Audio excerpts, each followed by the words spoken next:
tried for the first time to study language in a synchronic way as opposed to a diachronic way. So, a diachronic study of language would consist in charting or measuring or recording uh, the subtle changes that creep into a language across the dimension of time.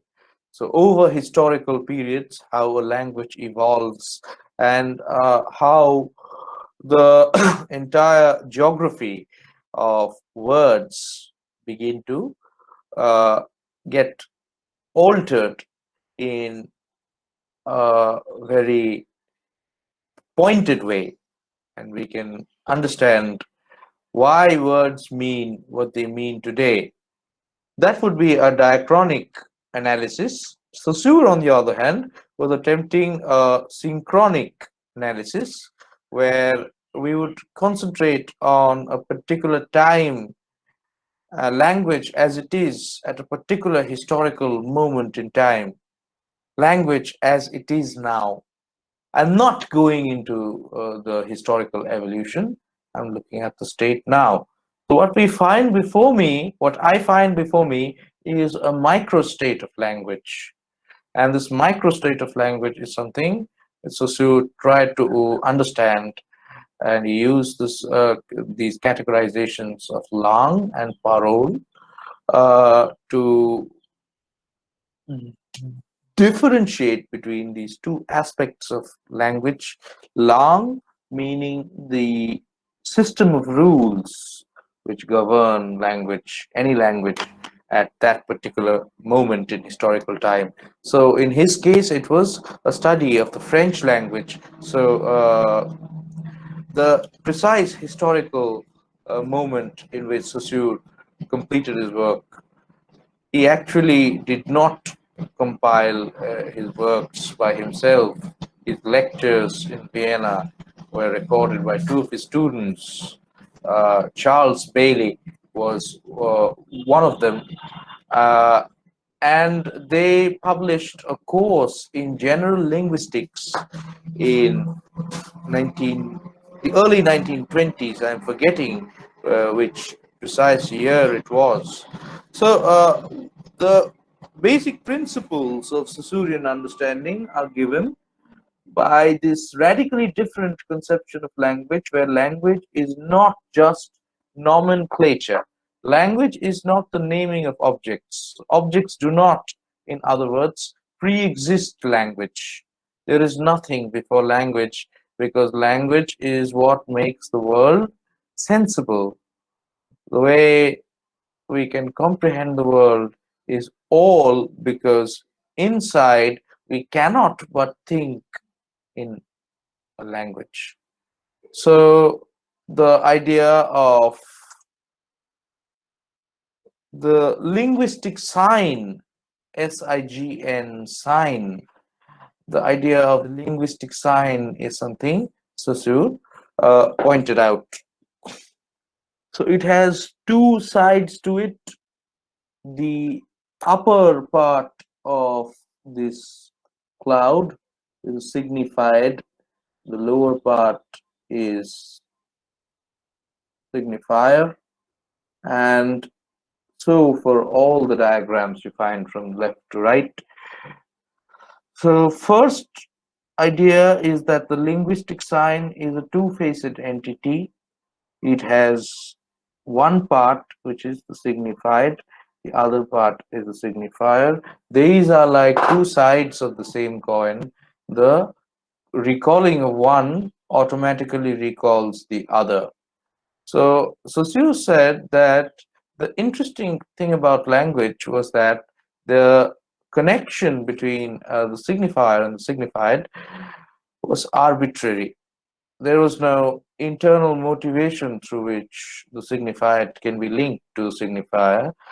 And the fact that these have nothing intrinsically in common between them is something he observed across all languages. I mean, he was primarily looking at European languages, it's true, but something he observed in all languages is something he implemented as the general structure of language. What Saussure was attempting was not a study of this or that language, but a study of language as a semantic system. The extent to which uh, words and concepts mean anything at all, that he was trying to study, and he showed that. So on the left you have the English language, where what is meant is here is given by a pictorial diagram of a tree, but it means a tree. And the second diagram is in Latin, it means arbor. Third one is in Hindi, it's pear. The fourth one is in Bengali. So they all mean the same concept, which is tree. Note also that they do not mean this or that tree. They mean the concept of a tree. Now, the idea of a concept may be a little difficult for you to grasp at first, because we are once again dealing with an abstract category. But if necessary, you can always go back to an older idea. I'm sure you have at least some primary acquaintance with the idea of uh, Plato, this Platonic idea that there are ideal forms of an object, right? So this idea that mimesis happens, where uh, the idea of the object, which is present in the mind of God, sort of reinvents itself, reproduces itself. Uh, of course, it limits itself by finding a bounded existence in the world. So we are talking not of this or that tree. We are not talking about Deodat trees or Krishnachura trees. We are talking about the idea of a tree. So this concept. So since there is nothing intrinsically motivated to connect why we call a tree in English, and so on with these other languages that I showed, this shows that the connection is arbitrary. Number two, relational connection between signified and signified. Relational connection between signs of the same signifying chain. So signification is happening here, you can see, and each of these first brackets, I bracketed them off using Saussure's signs. So this is how signification happens. You would always ensure that the guests were served tea. Let's take this sentence, and let's take the last sentence. John has been a bad husband. So in both of these sentences, we'll find that the basic syntax of the English language has been firstly maintained. So in all of these meaningful, in order to write a meaningful sentence in English, you must follow the syntactic sort of pattern of subject, verb, and object. So that you have to keep constantly in each sentence you construct. And there also has to be a subject and a predicate. These are basic grammatic rules which you have to follow. Now, when you're looking at this, you see that if John is a linguistic sign, it recalls the idea of John in someone's mind, and the written equivalent is given by these combination of letters John, has another part of speech, so it has its own place, but there is also this idea of a has been in your mind when you're speaking. John has been a bad husband. It is referring to the an event which occurred in the past, not in the immediate past. It has been occurring for some time. John has been a bad husband. So The same structure can be used to understand the correlation between each of the signs in the signifying system. So on the horizontal axis, you have something called the syntagma, which is along this. If you can see my screen, I am moving my cursor. This is the syntagma, and this is how uh, the axis of connection, or the axis of syntagmatic connections is drawn. And then there is also a corresponding vertical line, sort of substituting each available sign at a particular moment of enunciation with other signs in the same signifying system. So John replaced by Lance, replaced by Subhash, replaced by you. I have deliberately tried to use such sentences where the correspondence can be demonstrated rather than use those sentences where it cannot be easily. But of course, you can get my general point that a crisscross network of paradigmatic and syntagmatic relations are working when signification is taking place across any uh, among the speakers of a particular language. So the idea that each sign is related in some way to other signs in the same signifying system, that the fact that a table would cease to exist if we did not understand the rest of the linguistic universe.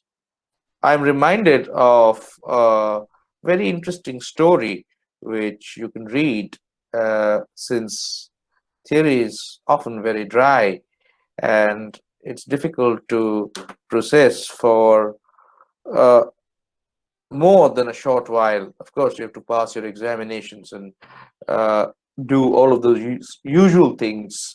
But if you get time, then you can read this story by Peter Bixel. It's called A Table is a Table.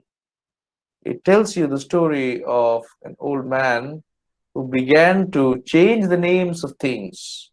So, for example, he would start calling his table a cat from the next day, and his cat maybe the shoebox. And he would continue this for all of his objects. By the end of the story, this man was incomprehensible to everyone around him. Why did this happen? So this is a question which can be best answered by this idea of arbitrary but arbitrarily fixed connections in language. So I first said that Saussure demonstrated that connection between the relationship between the signifier and the signifier was arbitrary. But although arbitrary, these relationships are arbitrarily fixed. How are they fixed? They are fixed through consensus, common agreement between the speakers of the same language to use words and concepts in a way that corresponds to a general idea of reality.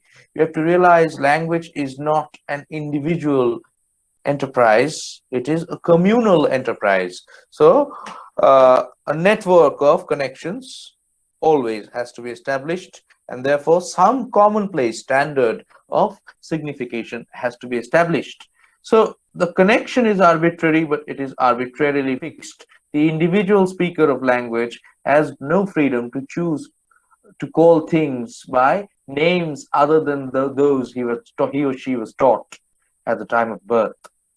So we are not we are not people who can coin or begin a new language. Of course, we can, but it won't be practicing a very active and lively language shared by so many speakers as is commonplace with all of the accepted languages of the world.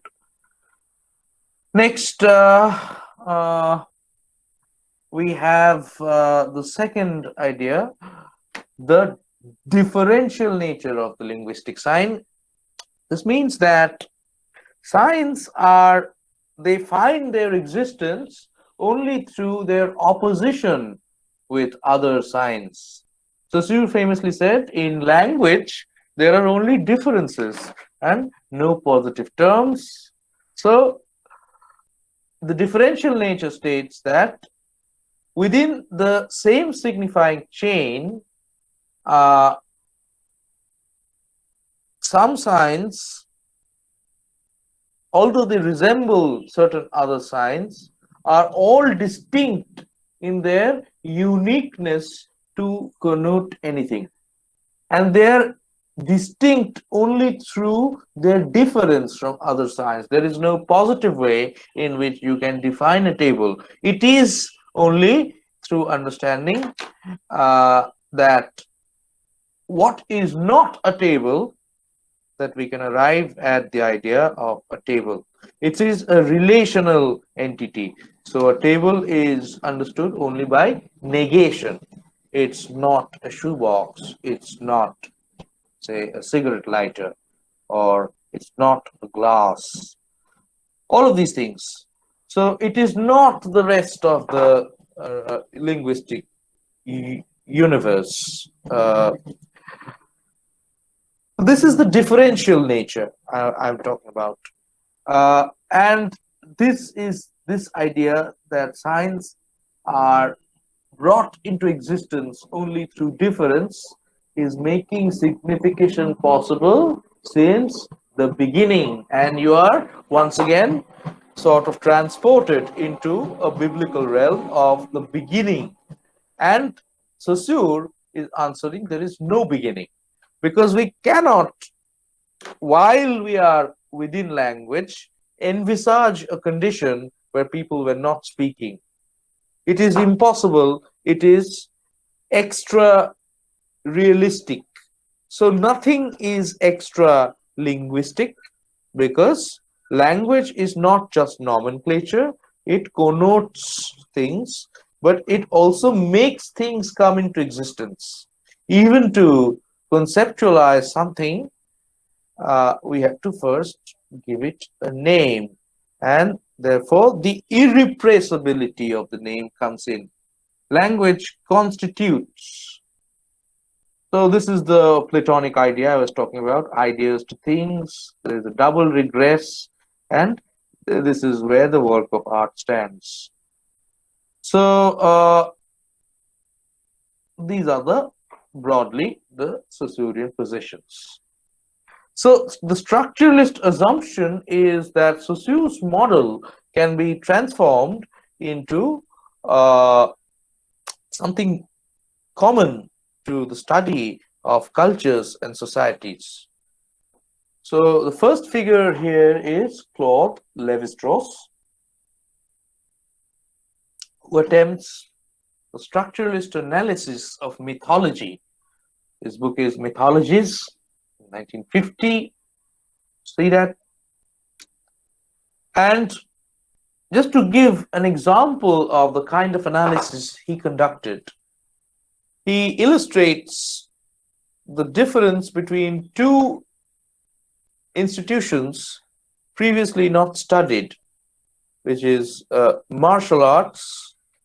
So he studies the sports of boxing and wrestling to arrive at some idea of why they are what they are. So I'll need to explain this more. Basically, structuralism sought to expand Saussure's idea that language can be understood in terms of certain general structures. This was extended to other activities, other arenas of human life, such as literature, uh, or say washing, the task of washing. So if that is studied, it is a social phenomena, because everyone washes.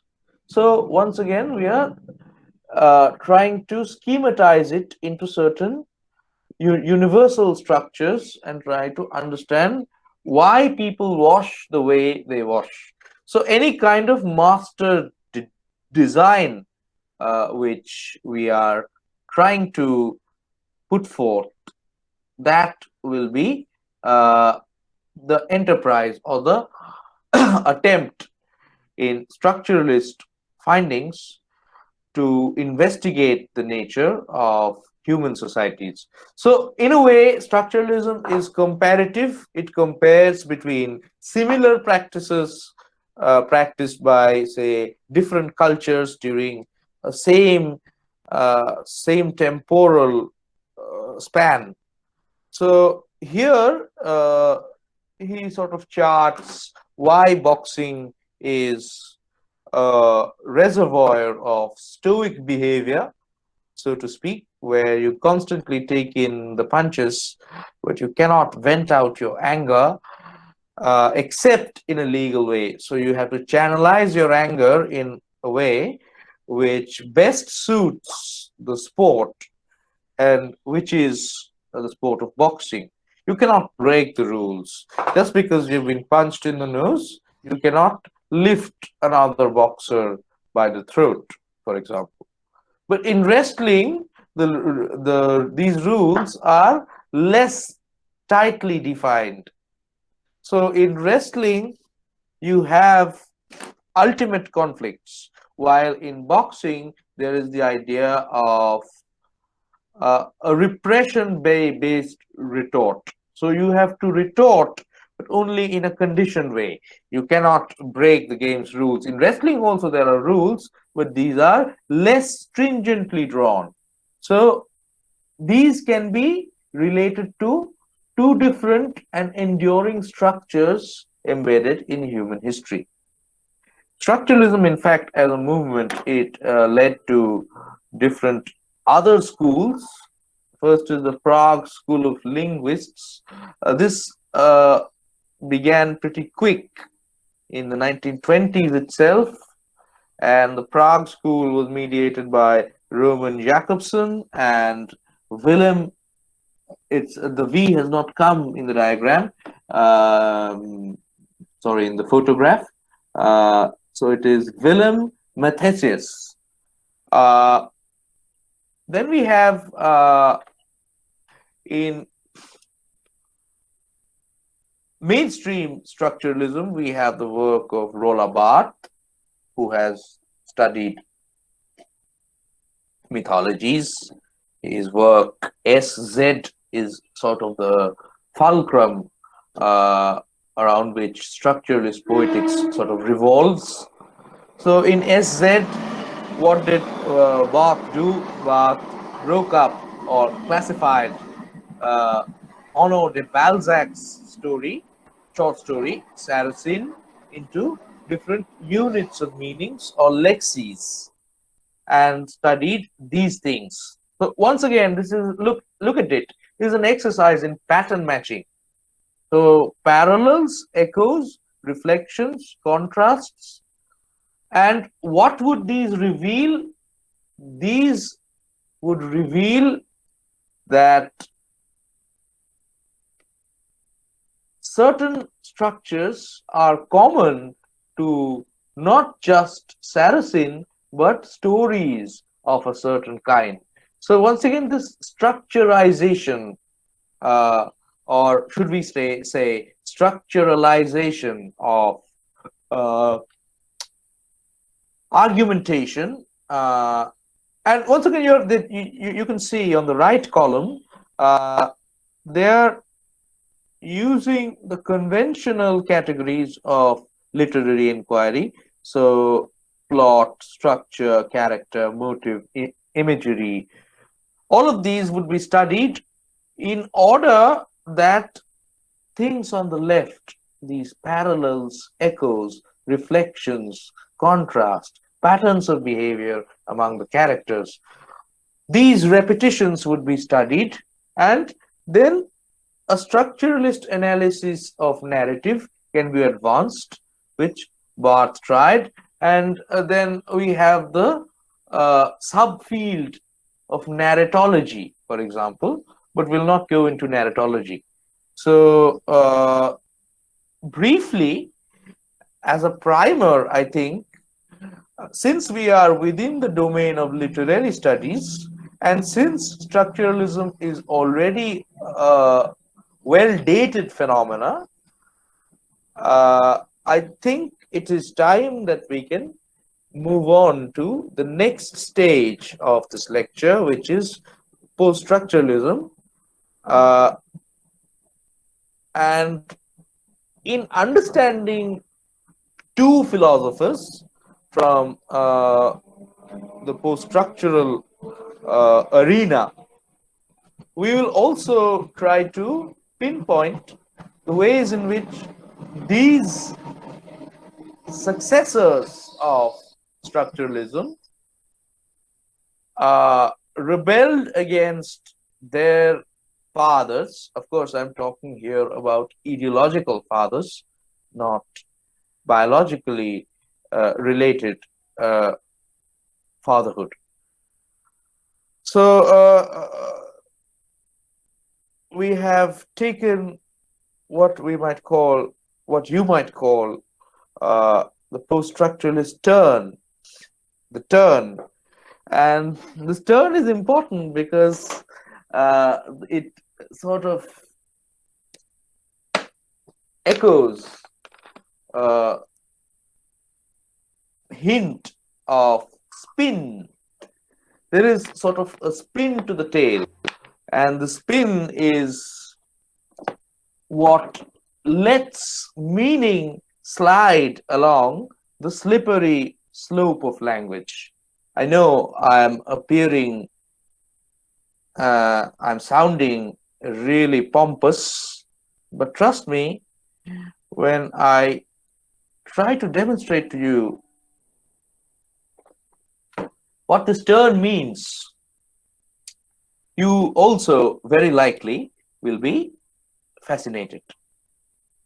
So let's look at what discontents there were against the structuralists. Remember, I have talked about three philosophers, but only in a very cursory and a brief sense. I've talked about Barth, who attempted the structuralist analysis of narrative. I have talked about a little bit about Levi-Strauss and what he attempted. There are, in fact, also other books like The Raw and the Cooked by Levi-Strauss. But it's all an exercise of comparing either mythology or it may be sports, or it may be religious beliefs, a comparative analysis. So, what were the accusations, the charges leveled against the structuralists by their post structuralist successors? First, that when you got to know, or when you got to analyze and deduce the Saussurean idea that in language there is only differences and no positive terms, why do you not follow it to its most radical conclusion? What prompts you to once again universalize societies in terms of overarching structures, these broad brush strokes? The same broad brush strokes I spoke about in liberal humanism, the brushstrokes, that there is a vivacious energy of presentation that runs from all important novelists of the canon, from Conrad to Charles Dickens.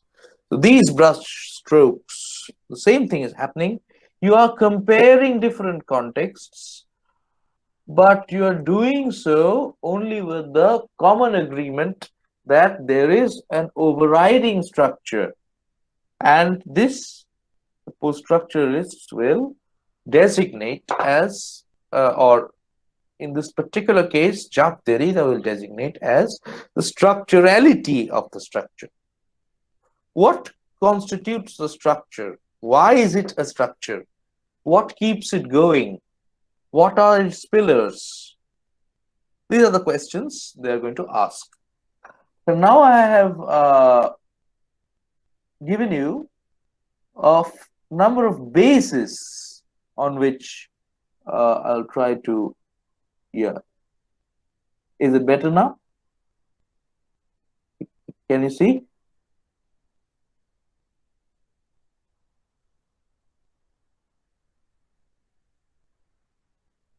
Is anyone here? Yes, sir. Okay. Uh,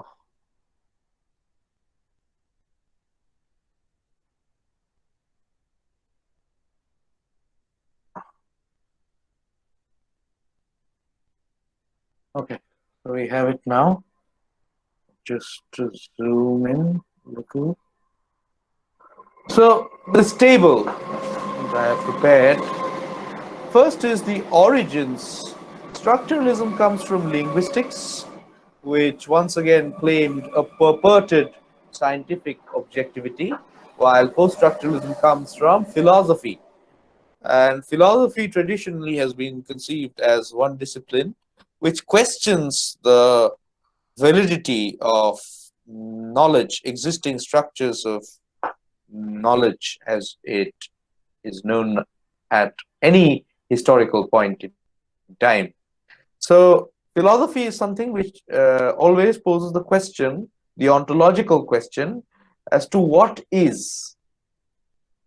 We often use be verbs in our day to day speech. We say, I am so and so, you are doing it wrong, he is, and so on. So, all of these be verbs connote a certain idea of being. He is. First is to exist. So, existence itself or being, the study of being is called ontology. And philosophy is one discipline which sort of encourages ontological uncertainties. Next is the tone and style in which this happens. Structuralism is cool and detached, generalized, trying to emulate the scientific objectivity of physics, chemistry.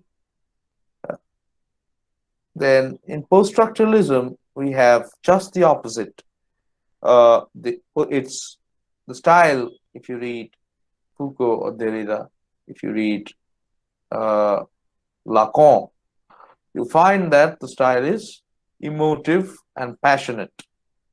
At least there are passages where uh, the jouissance or pleasure principle sort of predominates.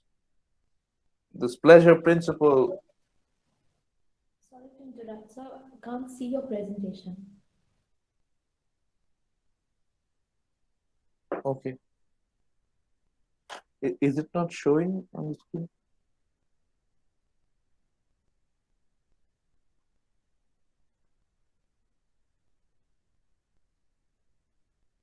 No, sir, I can't see. I don't know if the others can. So can the others No, see this we can't presentation? either.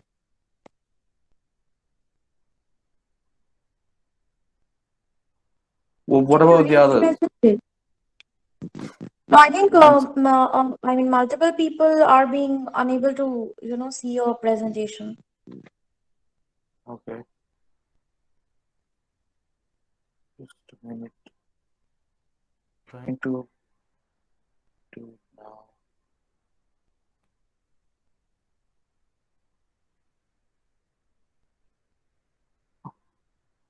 Okay, so I'm trying to disconnect and reconnect once again. Yes, sir.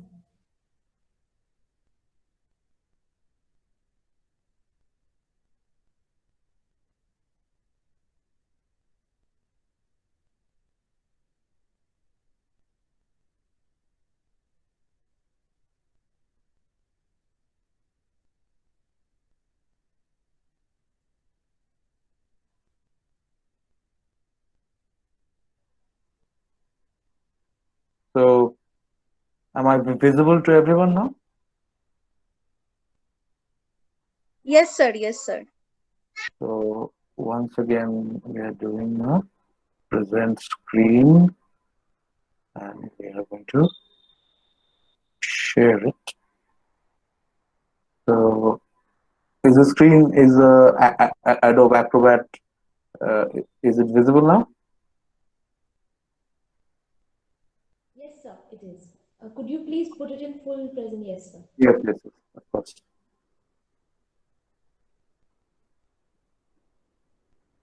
Yeah. So, let's once again zoom in.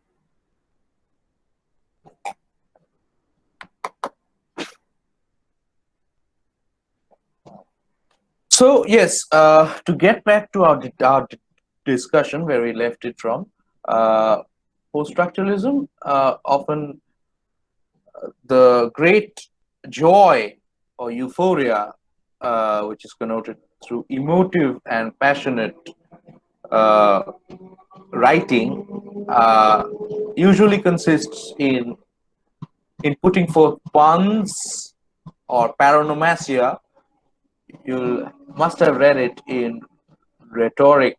There is a figure of speech called pun. So these elaborate French puns which these philosophers use,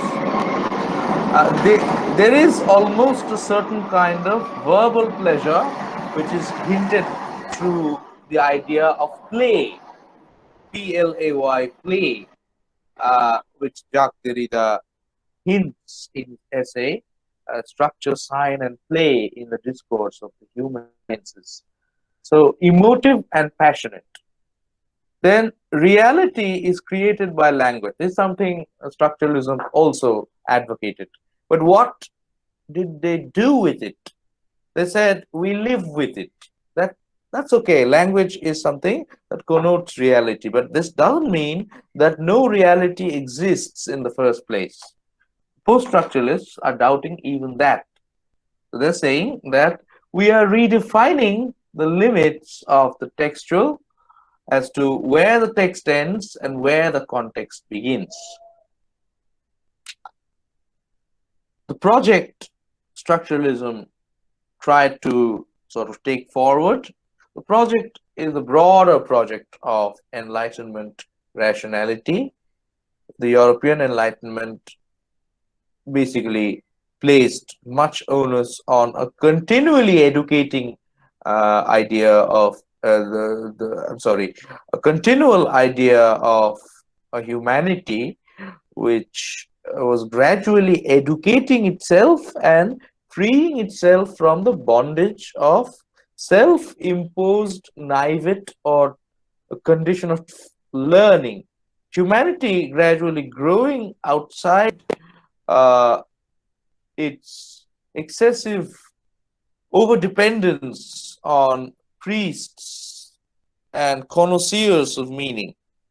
So that is also something the post-structuralists are trying to put forward, that a text is so open-ended that uh,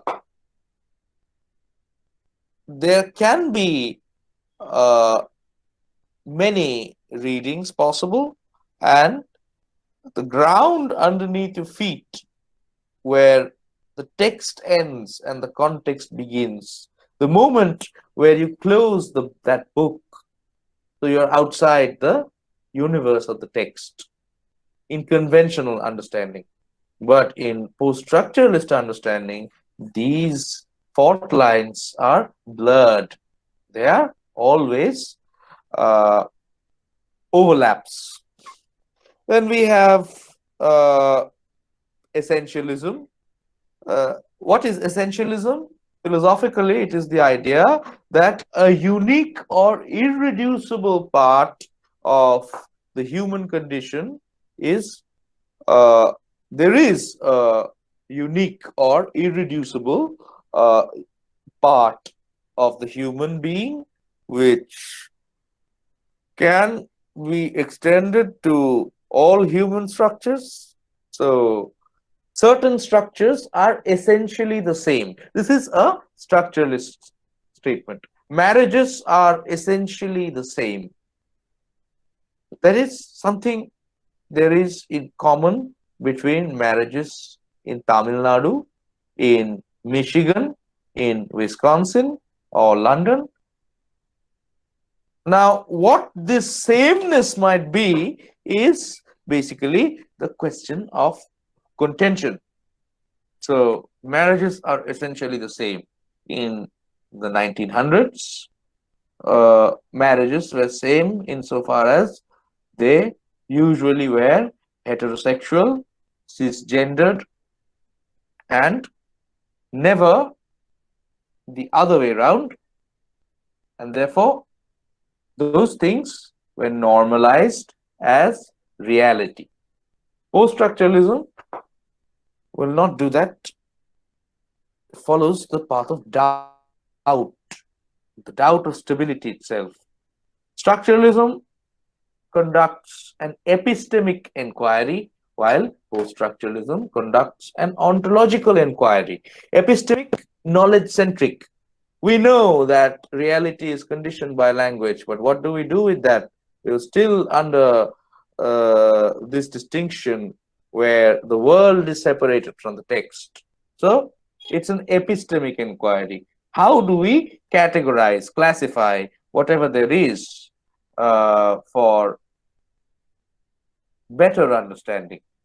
In post-structuralism, there is no certainty of being also, so there is an ontological inquiry as to what connotes reality. Everything, every certainty has been shaken. Reality in structuralism is structured, in post-structuralism it's slippery and chaotic.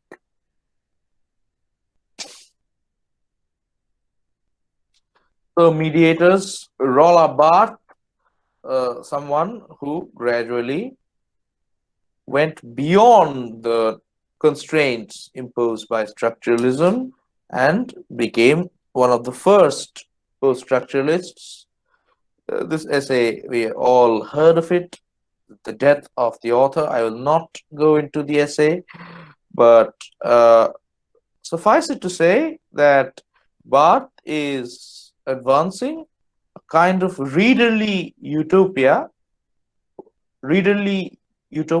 a land or a space where you can do exactly as you desire. So the hermeneutic exercise, or the exercise of understanding the text, interpreting the text, that resides solely with the reader and not with the biographical or historical constraints imposed upon the author. So, uh, Barthes contended that the author must give way to a more readerly text rather than a writerly text,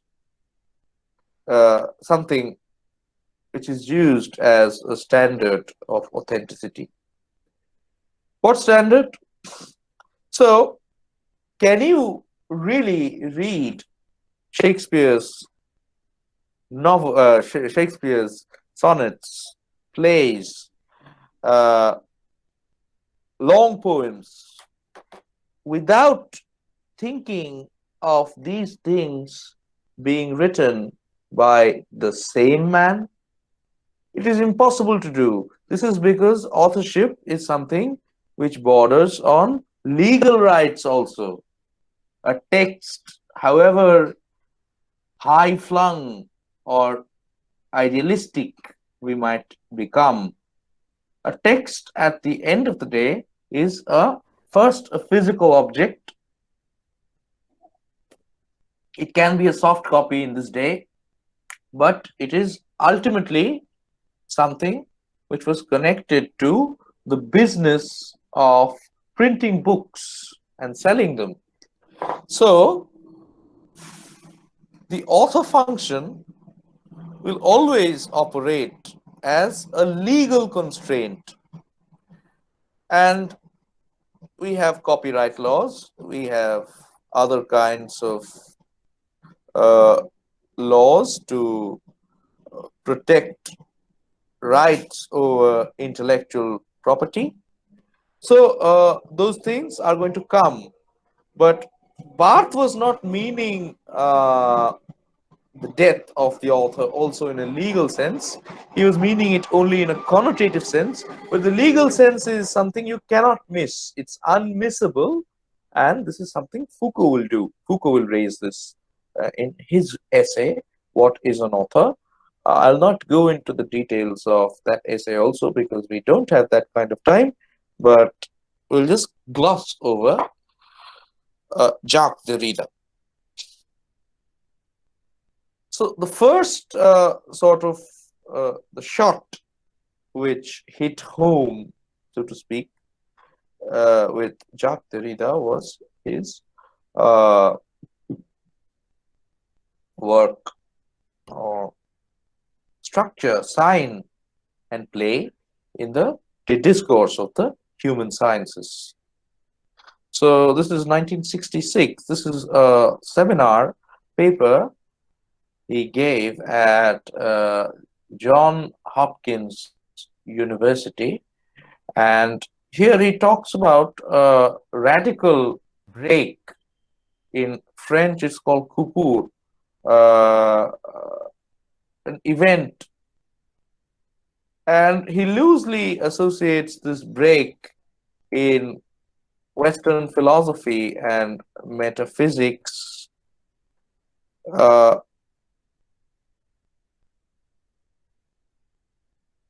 he breaks it down into three figures.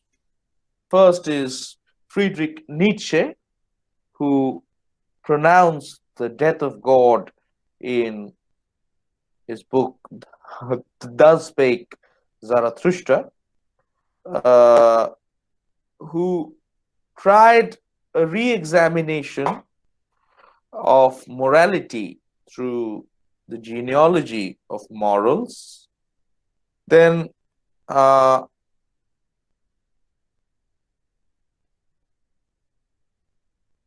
we have Heidegger, who represents the phenomenological school. And the phenomenological school is, phenomenology is a movement which dominated French academia during the war years, even after that. And then we also have the psychoanalysis of Freud and everyone who succeeded him, including Jung uh, and many others. So what Derrida talks about is a decentering. He is basically advancing the idea of a relativistic universe and the idea of play.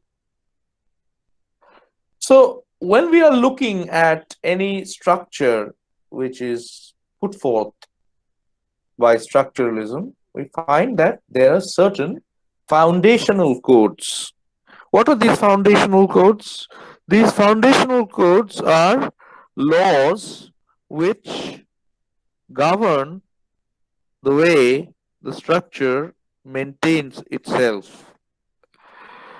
So, for example, in the Newtonian system, if we were to see it as a structure, we'll find that uh, gravity or gravitational force is playing the role of the center, because the Newtonian universe and Newtonian cosmology in physics, uh, the very edifice of classical physics is based on Newton's laws of motion, which are also laws of gravitation. They are general laws governing the motions of also planets and stars, as well as the smallest of the atoms. So that is the center of the Newtonian universe. So, center meaning a system of rules which governs the structurality of the structure and gives it shape. So, a Rubik's Cube could be a very good example of a center.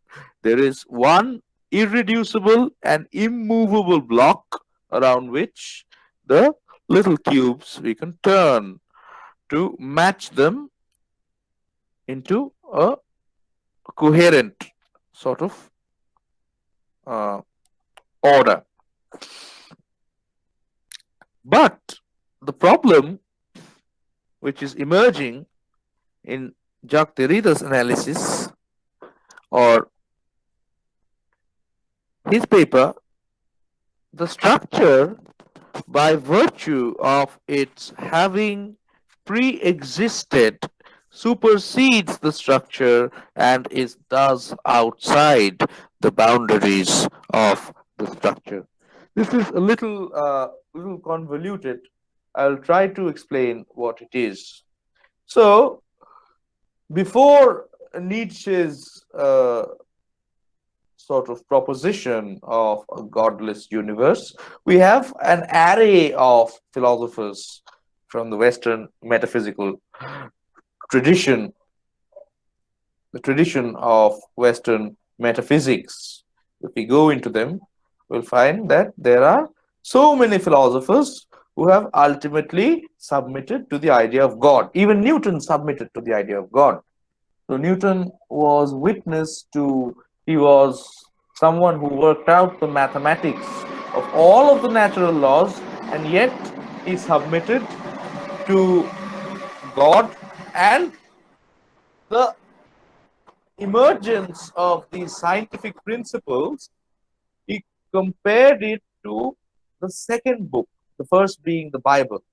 So it's like a revelation from God only. The earlier scientific advances, all of Newton, you'll find he was a Bible enthusiast. And something people will be very uncomfortable with is Newton's notebooks on alchemy, which had been discarded as pseudoscientific at that time. So the same man who authored the laws of optics and gravitation is also the man who believed in all of these things. So, in a godly universe, God predates all the possible variables. Look at the Platonic universe. In the Platonic universe, the ideal or the real is God, who must be good because he can't be anything else. He is self evidently good. So, unchanging, in the Platonic universe, you also have this idea of change, which means some form of some decay. Some decay is happening, and only knowledge is unchanging. True knowledge, envisioned by the realm of perfection that is God. So, if this is the Platonic universe, then the center is God. So the center is conditioned, the structure is conditioned by the rule that every term must follow, everything must follow one from the other. So, say in human evolution, you have plants, then you have animals, then you have human beings. There is a causal chain of events which is acknowledged. Even in the biblical narrative, where God created in the span of 6 days and rested on the seventh, he put forth this idea that first there was nothing, God, darkness was floating in the face of the deep, and then first the earth, and then gradually everything. But God is the pre-existing variable, which is always constant, right? So the center, therefore, is something. So all elements in that structure follow from a pre-existing thing. Only God doesn't, because God is self-evident. There is no pre-God scenario. God is the limit. So we have the case where 1 and 2 both take place. That which governs the structurality of the structure. What is the structurality? Everything should follow from something else and must succeed into or lead into something else. Only God does not follow that law. Therefore, in a universe where he can be decentered, the center is pushed out. The center is no longer the center. The center is decentered. So that is the general idea. Once you decenter, once you push out the center from the structure gets loose. Just as in the laws of physics, you know, that there are different molecular compositions for solids, liquids, and gases. Not composition, maybe, but uh, so we have uh, solids, liquids, and gases. Gases are the most mobile, the molecules are the most chaotic, and solids are very tightly packed. So solids are more structured than, say, liquids or gases. So once you decenter the axis of meaning or the irreducible essential fabric, what you find is a little bit of chaos. And this little bit of chaos is connoted by the play. So the looser the control of the center on the free play of the signs within this, uh, we are looking at more possibilities of meaning making. So that is the first realization which Jacques Derrida is putting forth, the idea of play. The structure, sign, and play in the discourse of the human sciences. Play refers to the free play of signifiers within the same signifying system.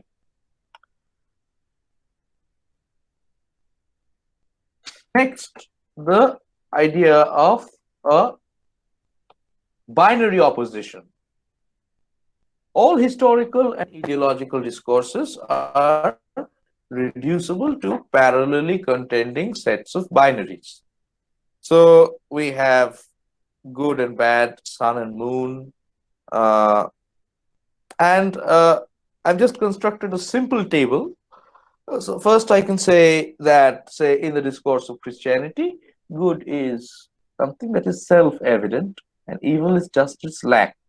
Just as darkness is nothing, but light is the only is. So light exists, darkness is just its lack.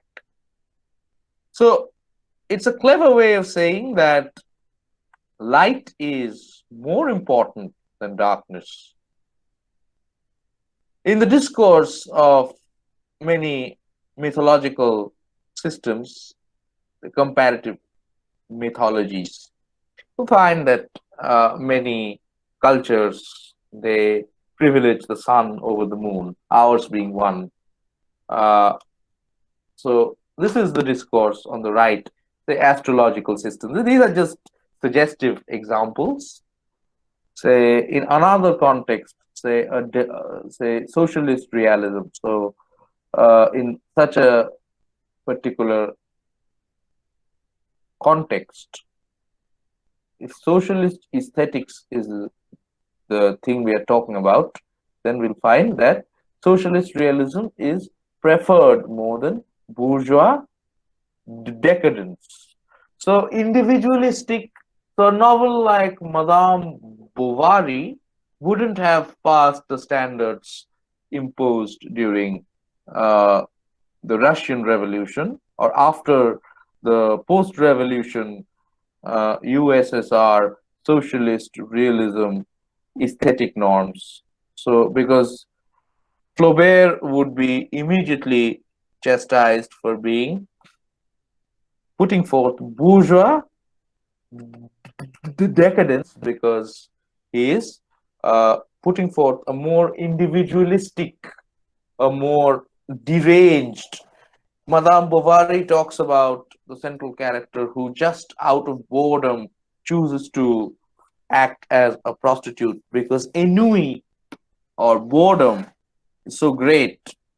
So immediately within that limited realm of socialist aesthetics, this would be dissed as bourgeois decadence. So we have another field, the life experience of some Dalits, life experience of Savarnas. So within particular fields, the emphasis is shifted. One of these variables, so good self-evident, sun self-evident, within the limited field of Dalit studies, the life experiences of Dalits must take a forefront over the life experiences of Savarnas. So that is the privileged variable. But there is a contention is that there is always something called the supplement. So the middle column contains the supplements: bad, moon, bourgeois decadence, life experiences of Savarnas. So the supplement is here used in a sense of replacement. So supplement stands in for the original. You have in newspapers, you have the original or the front pages, first 16 pages, and you have the supplements. So supplement stands in for reality, or supplement stands in for the privileged variable. So in Christianity, evil has to stand in. Satan has to be conceived because without opposition, how would they show the greatness of God? In astrological systems also, these pairings, although the sun may have uh,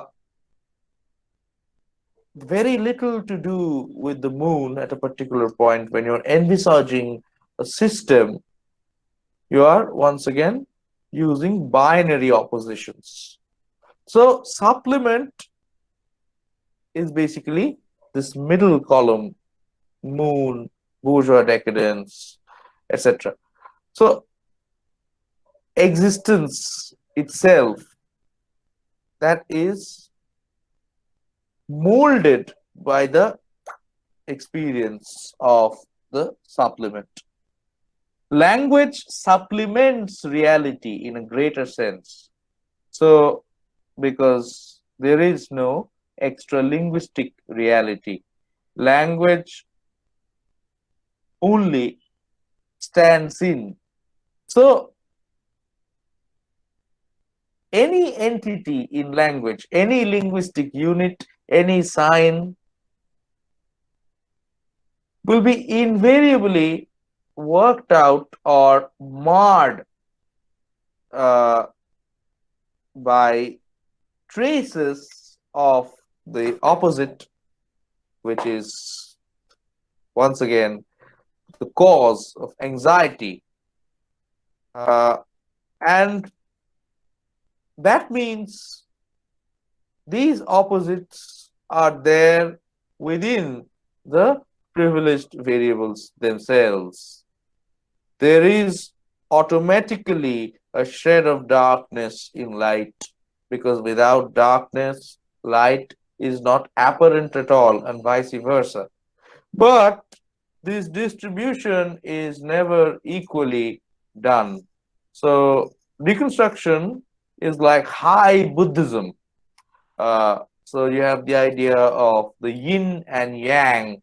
I'm sorry I have not made the diagram, but it's a diagram where there's a disk which is separated by a wavy kind of thing, and it has two halves. One is the lighter half, and the other is the darker half.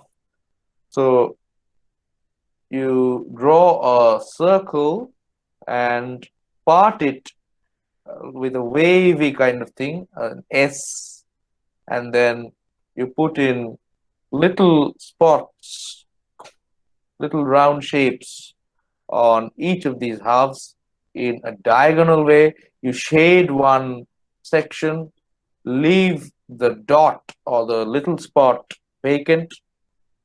So basically, you'll arrive at a diagram where there are two halves, light and dark, but within the dark half, there is a little subsection of light, and within the light section, there is a little subsection of darkness. So, what Derrida means when he says that these binary oppositions have to be uh, balanced a bit. It means that historically, this halving has never been accurately done, like the yin and the yang. At most historical periods, certain variables get more preeminence, more importance than others. And what they manage to do is this: they institute sedimented ways of thinking. So, deconstruction as a strategy tries to unmask these sedimented ways of thinking, revealing the impasses or the aporias. Aporia is something I will have to explain again. That is the theory part. The theoretical basis is philosophy or metaphysics. The praxis part is reading literature, reading and interpreting texts, just like the old times, a hermeneutic exercise. So that is also what deconstruction has attempted, because Jacques Derrida has always attempted readings of Plato and Rousseau or Edmund Husserl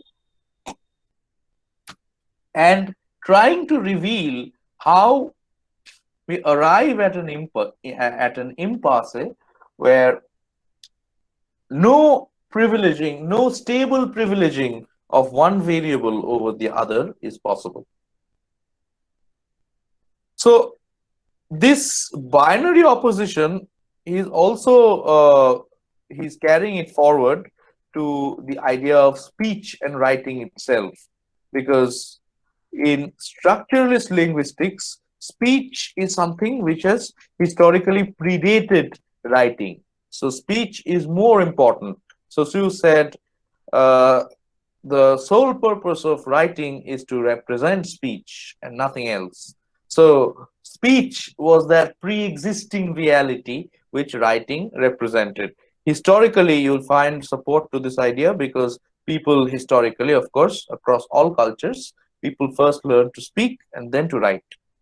But what Derrida is claiming is a reversal of this. So he wants to reinstate the variables, the marginalized variables, to their more balanced state. And this will all only be possible through the exercise of this part, praxis, reading literature thoroughly. Uh, so what he was opposing was a metaphysics of presence.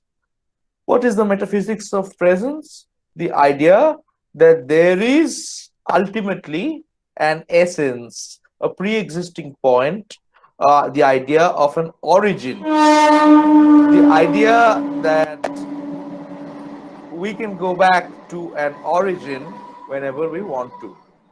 So when, for example, uh, Hitler is trying to peddle pan-Germanism, is going back to an imaginary ideal of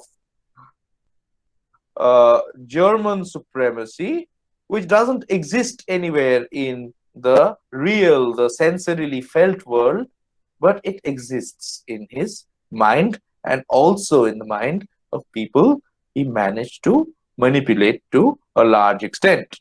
So, the metaphysics of presence, the sort of ghostly being, when we say anything, what we mean is, let's say, I'm saying that uh, we are discussing deconstruction. In this sentence, we are discussing deconstruction. There is no doubt about this. We are doing it. So there is the existential or the ontological question. We are, we are stably doing it. We, the subject of the sentence, are doing it, the predicate. So metaphysics of presence ensures that this stability is maintained. So it is the enterprise of returning strategically or ideally to some pre-existing conception of origin. The origin is in the I. I am doing this. Metaphysics involves installing hierarchies within the epistemic order itself. So the hierarchy between speech and writing. Speech is considered originary, pre-existing, self-evident, and writing only its representation. Derrida wants to reverse the plot. So this is what he has to say. Writing is not the sign of a sign, except if one says this of all signs, which would be more profoundly true. Try to analyze this closely. Sign of a sign. Where are we getting this kind of regression? Sign of a sign? Because the first sign is speech. Speech connotes the first use of verbal signs, which are then represented in writing. So conventionally or structurally, if we are arguing from a structuralist point of view, writing is the sign of a sign. But Derrida says that is not true because there is no originary speech. Speech did not involve only, speech did not evolve in isolation. It evolved in relation to other things, which may not have been writing in the formal sense, but they are also forms of archy writing. Archy meaning embedded writing. So he specifically gives you the example of the marathon runner or the athlete who performs in the Olympic Games, for example, in ancient Greece. So his performance is measured in time. That is another form of etching, imaginary etching, but still a form of writing. The physical activity measured over time, quote. And in order to revert the binary between speech and writing, Derrida brings in a new concept in 1967-8. Around this time, it's called différance. Now, différance is a tricky concept. It cannot be stably defined. It can only be strategically defined. Why? You see, in this spelling of the word, there is no E. The E has been substituted by the A. Now, if you open the dictionary of both English and French, you'll find that différence, the way I'm pronouncing it, is always with an E. So Difference. But Derrida tries to change the way the word is spelled by introducing an A. And he begins this essay with the ghostly presence of the A. What does he try to mean? What is he trying to pinpoint? So the idea, see, I've already demonstrated to you the Saussurean idea of how words and concepts make sense only because they're different from each other. They're not same from each other. In language, there is only differences and no positive terms. So that is this aspect. Words and concepts differing from each other. But a parallelly operating process of pushing back, trying to push back, to differ and defer. So difference and deference, they are acting parallelly. Why deference? Because there is no absolute sense in which words and concepts can mean anything within language. There is no absolute sense. In order to understand in the full extent of what a table is, you have to understand the rest of the linguistic universe, a task which you will be unequal to because it is not humanly possible. So words and concepts are always partially realized and partially unrealized. And these unrealized parts of their meaning or signification is what causes this deference or this slippage of meaning. So meaning slips through the darknesses or the crevices which are formed through this chiaroscuro of light and darkness. And we have also said that words and concepts gain their existence precisely through their difference from other signs. So I will try to uh, sort of give it by this formula. It is as it isn't. It never was because there is no origin. Therefore, it is. It is, but only in a provisional way. That is why I've put in this note of interrogation. What is this it? It can be anything. So, goodness is as it is understood in relation to bad. So, good, bad, it is as it isn't, or never was. So, there is no undiluted point. There is no going back to the origins. That is a futile exercise. So, it is as it isn't, therefore it is. It is, but only in a provisional way. Why in a provisional way? Because the same thing is a circular argument. Is there then a working definition of difference?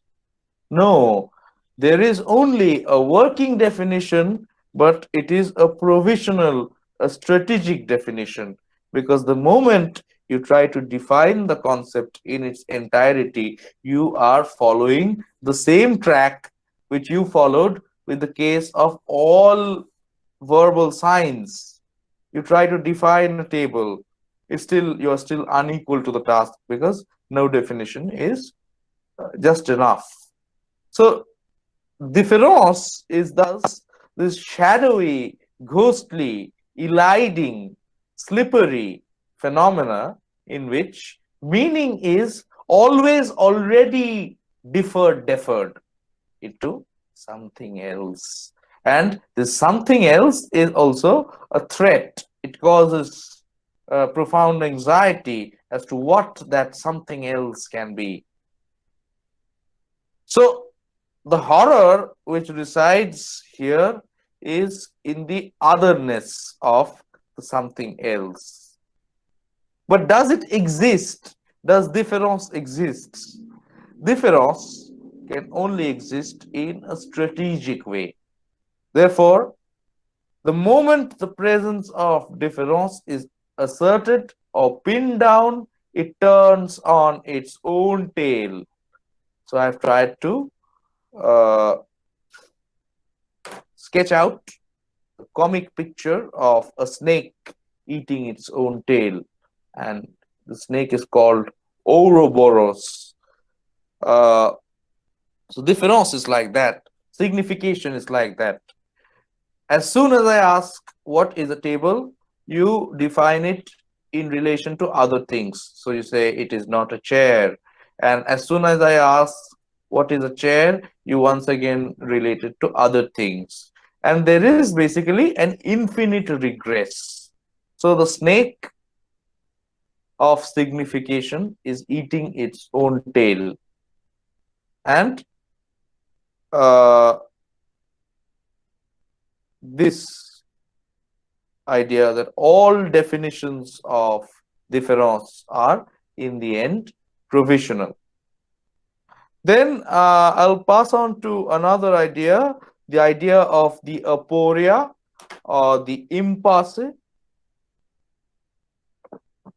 So there are several examples, like the example on the gift of hospitality, forgiveness, mourning. I'll just go over a few of them.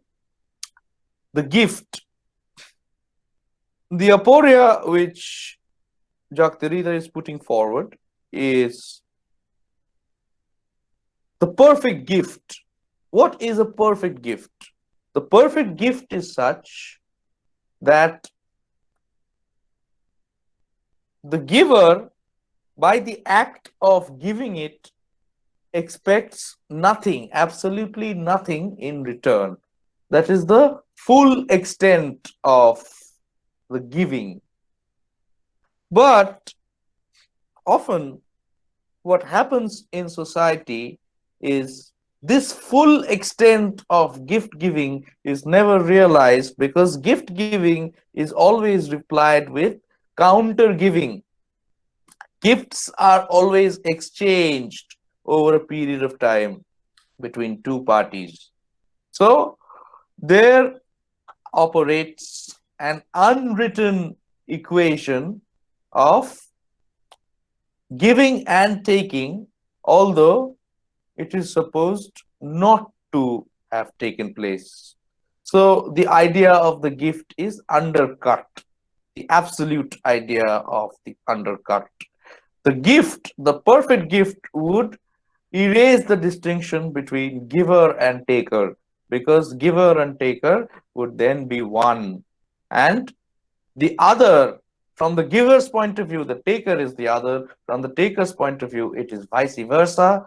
So the self will completely mold the other in its own image. Hospitality is another example. Hospitality is in its most ideal form should mean that my home or my house is also your house. But if it means the same thing in an absolute sense, what will mean is the owner and the guest will become one. So no hospitality will be possible. If my house is also your house, then my possession over my belongings also extends to you, not just for this short period, forever, because that is perfect hospitality. Hospitality exists because the other person does not come to your house every day. They come in once in a while. So you are over eager to treat them with newly bought sweets. But were they to stay all the time, wouldn't you resent it? What would be left of you, your space, or your family space being populated by many such intruders? So your rights, your proprietary rights to your own place have to be given up to the guest. And once again, the paradigm will collapse. Forgiveness.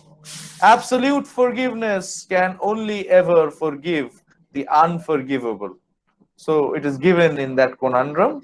Only the unforgivable can be absolutely forgiven. So when you forgive someone, you if you are doing it in its truest realization, you should not wait for the time the other person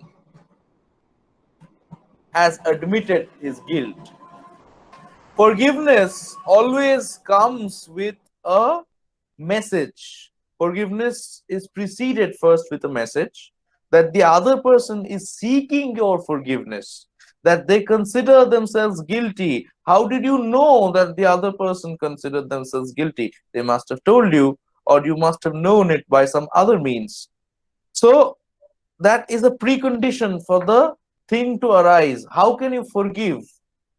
But if you are forgiving in the truest sense, then you will not wait for the enactment of the forgiveness. You have forgived internally. It doesn't affect you anymore. But if that were to be the case, then the entire ritual of forgiving cannot be enacted at all, because that person also hasn't said something and you have also forgiven them from the bottom of their hearts. You don't raise it at all, and then forgiveness ceases to exist. But if it exists, if you are indeed forgiving someone, then there has to be an apology, and once again it will be conditional, and mourning is one such other example. So, I think this much introduction is enough to deconstruction.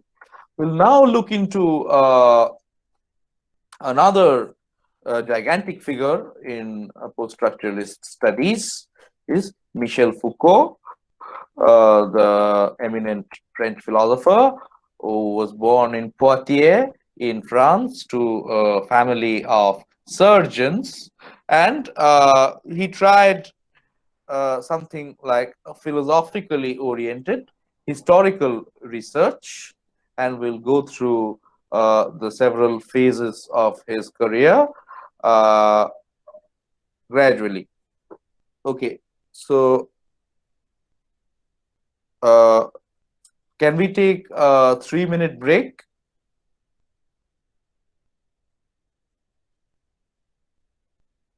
Yes, sir, sure.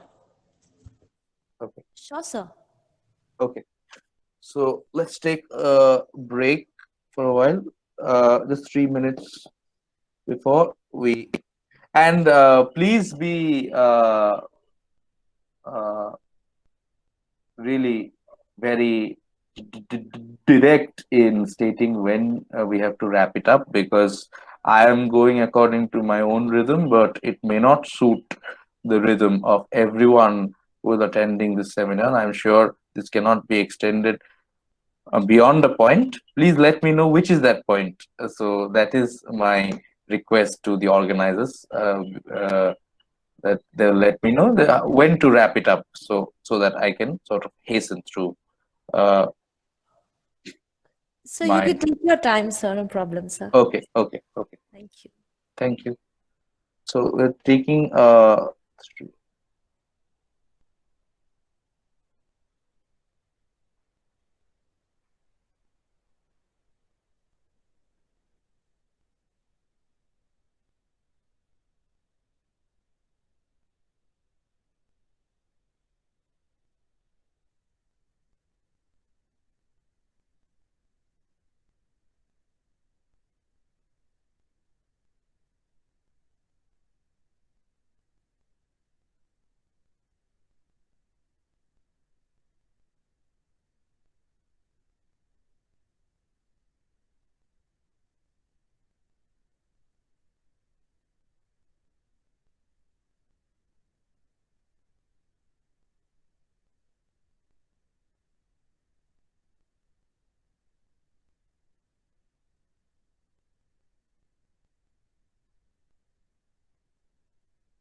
So, welcome back to uh,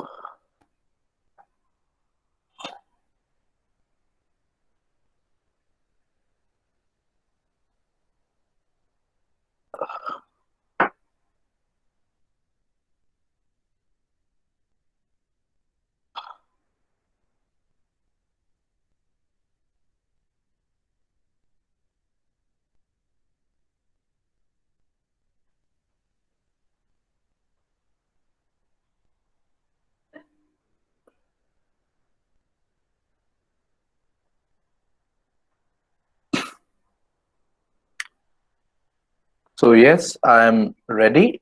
So please let me know when I can begin. Yes, sir, you may begin. So we have moved on to the second important philosopher uh, in post-structuralist studies, Michel Foucault, and much of his research is philosophically oriented, historical research. But when I use the word history, I'll have to use it with some qualification, and I'll come to it gradually. First, suffice to know that Foucault began his career with his doctoral work on madness as a condition and how madness as a condition in the Middle Ages gradually transformed during the Renaissance and in successive phases during the Enlightenment into a pathological condition, and how the medical gaze was born during the same time, uh, which Foucault particularly points out that this this pathologization of madness leads to the movement in the knowledge field, and psychiatry is sort of born. Psychiatry. Uh, so once again, he is talking about several kinds of movements. Madness and Civilization is the English translated version of selected excerpts from The History of Madness, which was the originary book uh, published in 1962. And Foucault basically tries to unearth the language of madness, which has been irretrievably lost. How? So for that, we have to go into the details of what Foucault is trying to demonstrate. Foucault talks about the history of madness in this particular way. Madness was always viewed as an ambiguous condition during the Renaissance, for example. Foucault especially sort of focuses on painting by Hieronymus Bosch, uh, and it deals with the ship of fools. So basically, there's a ship. Let me see. Uh, there's a ship which carries the fool across a river, and it's a metaphoric ship. It also enacts a praise of the fool, of folly itself, the praise of folly. She's also a text by Erasmus, but here I mean madness was an ambiguous state in which there were connotations on both sides, on the good parts of madness and the bad parts of madness. These are just very loosely drawn terms. Of course, I'm not drawing moralistic distinction. There is no good or bad madness.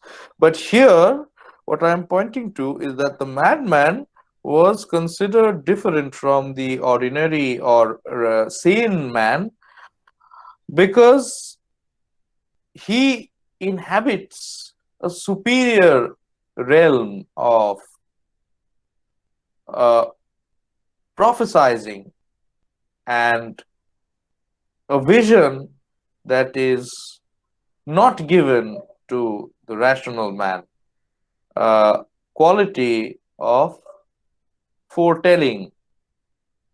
So we have Shakespeare, we also have other dramatists who use these figures, soothsayer. Then you have the figure of the fool, who is a licensed court jester in the Elizabethan court. So all of these things gradually begin to get transformed during the years of the European Enlightenment and the gradual solidification of this distinction which is made by Descartes, which was made by Descartes, cogito ergo sum, which means the thinking mind is the locus of all human activity. So, since the thinking mind is the locus, therefore, the mad person who is deprived of the sane structures of thought has to be exorcised from public view, and houses of internment were set up uh, across France during what Foucault calls the classical age, the Belle Epoque, which is basically the 17th, the mid 17th to the at least the early 18th century, 1660s to the first decades of 18th century in France. So the monarchy deliberately insisted on these houses of internment where beggars, uh, jobless people, alms seeking, uh, homeless, uh, mad people, drunkards, all of them would be exorcised from the city into houses of internment. So the mad were grouped. It is very important to Foucault that the mad were grouped with these other people because that connotes a certain epistemic violence, which the Cartesian model is exercising on the other condition of madness. So that is how also the madman gradually moves out of the structures of language. He or she is heir to a different linguistic structure, which may be partly schizoid, split, subjectivity may be split. And Foucault also, from this time itself, is taking up this attitude where he would investigate the most controversial and the conditions, the study of which has never been attempted before in his time. So, for example, you can see this essay, The Prose of Action. The Prose of Action is a literary essay in the sense that Foucault primarily has written all his life about social practices and how they come to mean what they mean, what structures of uh, oppression are already imminent in them. All of these things, Foucault is addressing them. So in this essay, for example, the prose of Action, it's on Pierre Klosowski, and Klosowski also turned mad.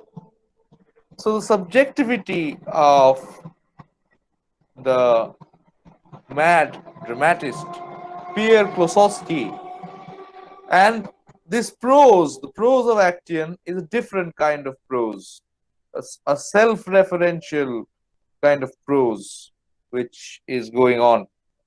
So uh, the birth of the clinic is the next work we have. So I am kind of rushing a little bit because I will, of course, send this PDF over. These are ordinary notes which can always serve as, pointers for better uh, understanding. So we have come to the birth of the clinic and the emergence of the medical gaze.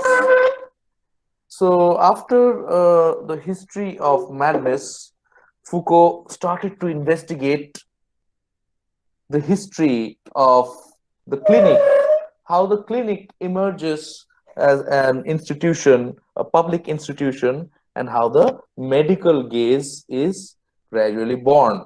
Now, what is the medical gaze? We need to go into that. Uh, the medical gaze is this gaze of examination which a doctor exerts on his patient. Implicit in the medical gaze is the idea that the doctor is the saner one and the patient is the one who is impaired in some way. It is, after all, his or her bodily ailment which has brought them to the doctor in the first place. So the doctor exerts a gaze of condescension directed at the patient, and also this elaborate ritual of the healthcare industry.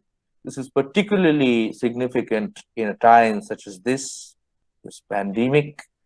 The medical gaze is basically the dehumanization of the patient and the conversion in the mental scape of the patient into an aggregate of physically verifiable material objects. So organs of the patient are simply objective to the doctor because they need to be, if they need surgery, then they need surgery. That is the only way to work upon the patient. What this ends up fostering is this attitude where every condition is pathologized, and Foucault is very clever to insist in this case that there is a kind of surveillance which goes on by the imposition of the medical gaze.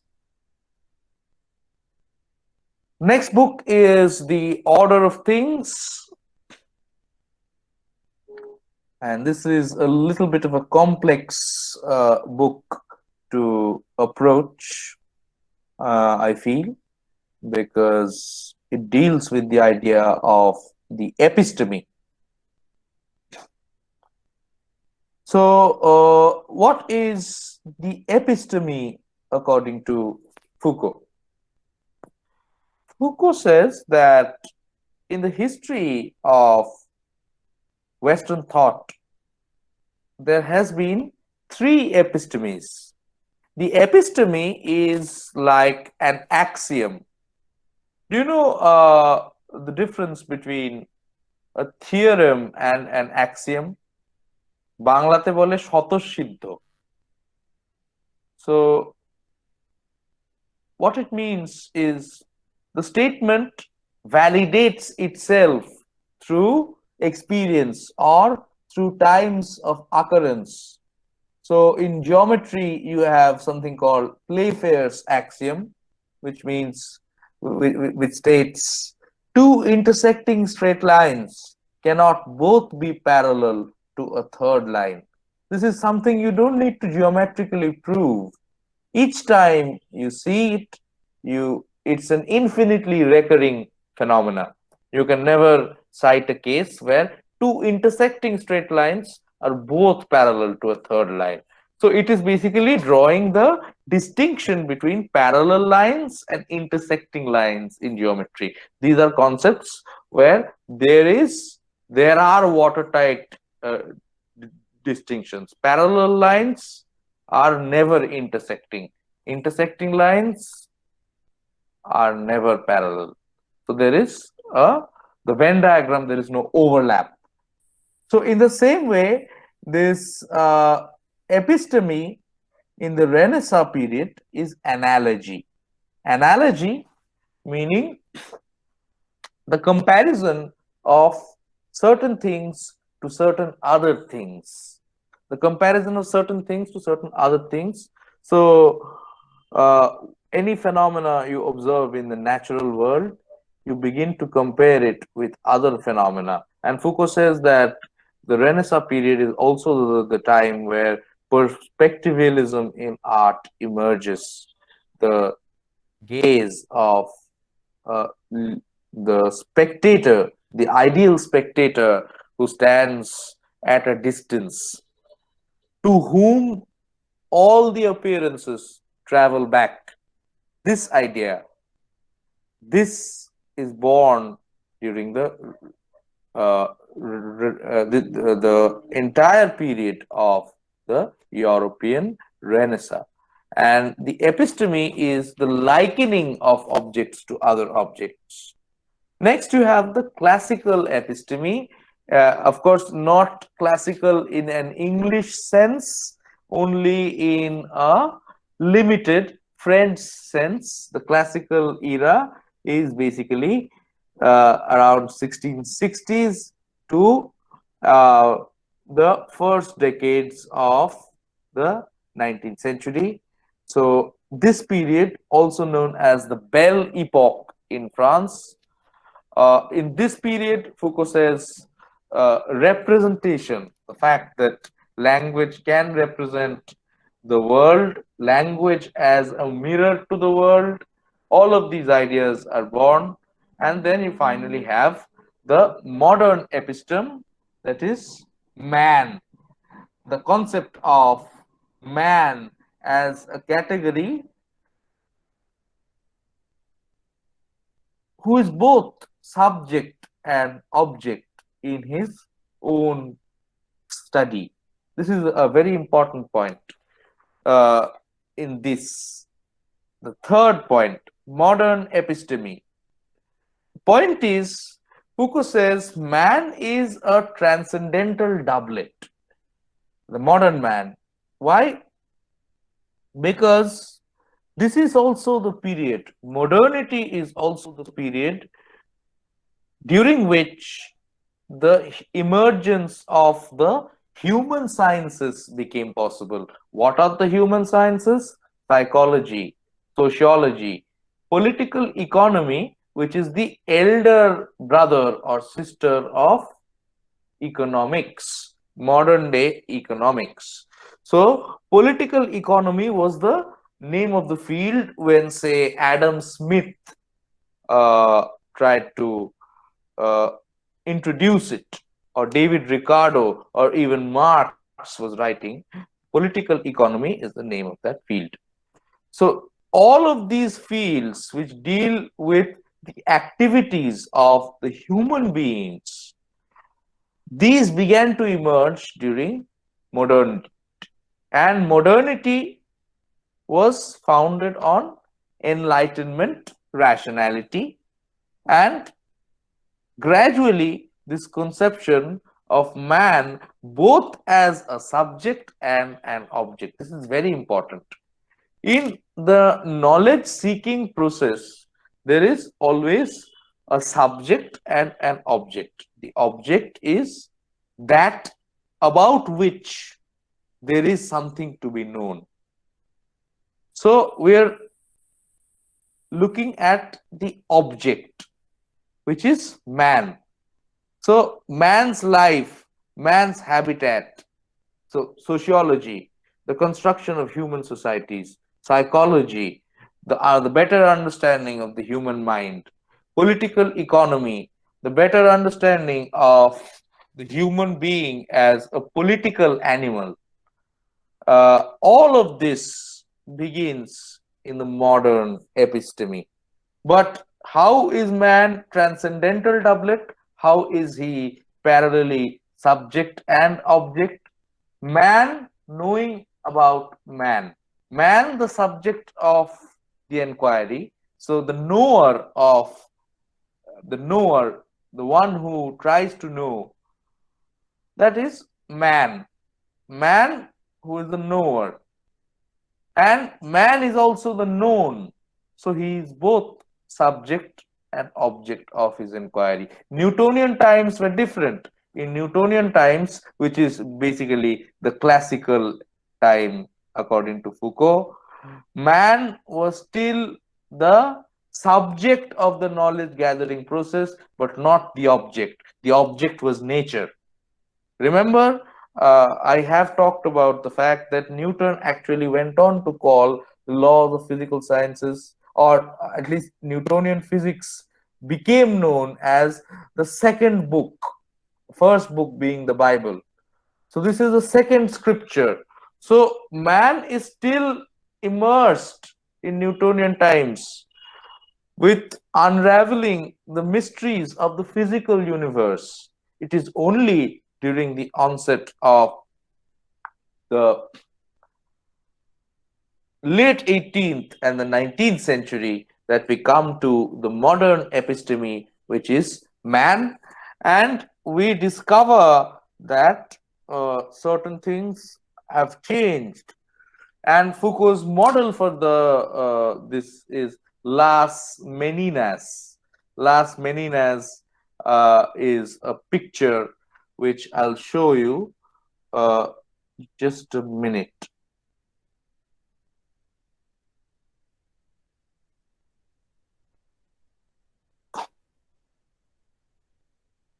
So this is what he wants to show you.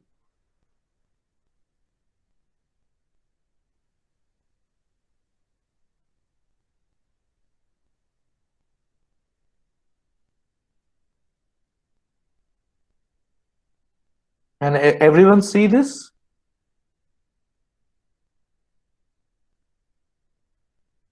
Yes, sir. Yes, sir. Okay. We can. Okay. So uh,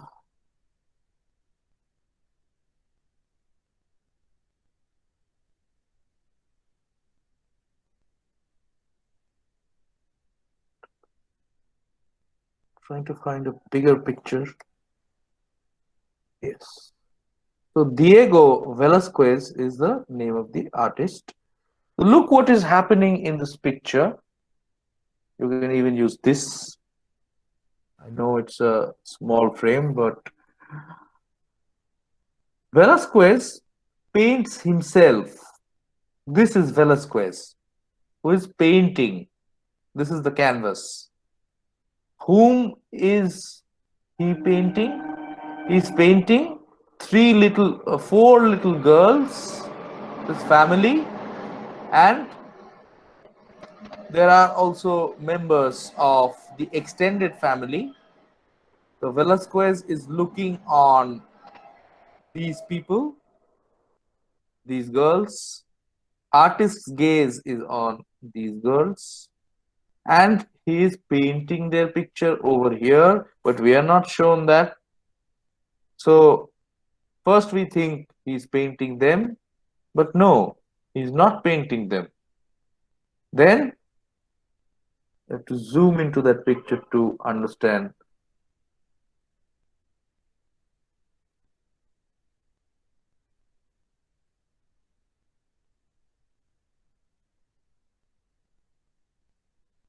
Look at Velasquez's gaze.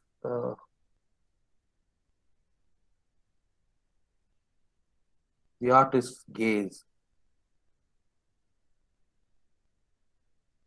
It is directed somewhere outside the frame, somewhere around here.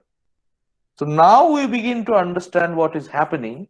Velasquez is actually painting certain people who are stepped back, like here, somewhere around here, maybe. And we find that there is a mirror in the back, and the faces of two people are being seen in the mirror. We immediately realize this is the reflection of his painting. This is the reflection of his painting. So now consider Foucault's analogy of man being the transcendental doublet. So man situated here looks upon himself and sees himself painted in this light. These are, of course, larger metaphors used by Foucault. The canvas can be one layer of language by which such representation becomes possible.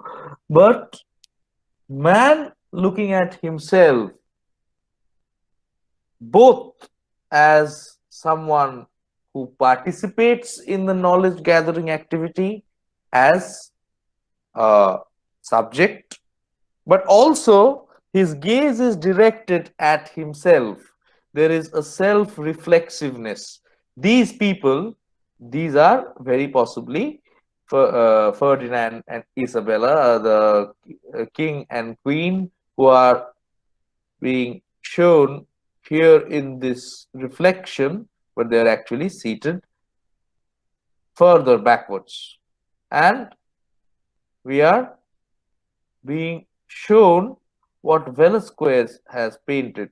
So, man, that is the category of the human, being in the background, silently dictates everything.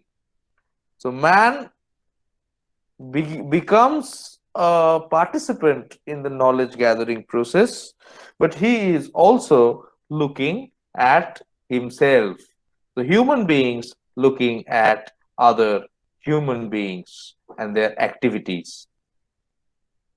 What is really striking about Foucault's general conception of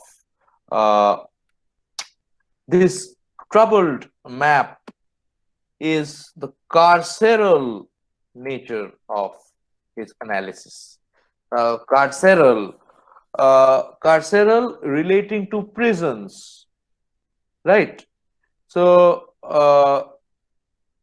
there is always an invisible grid, a mesh-like network.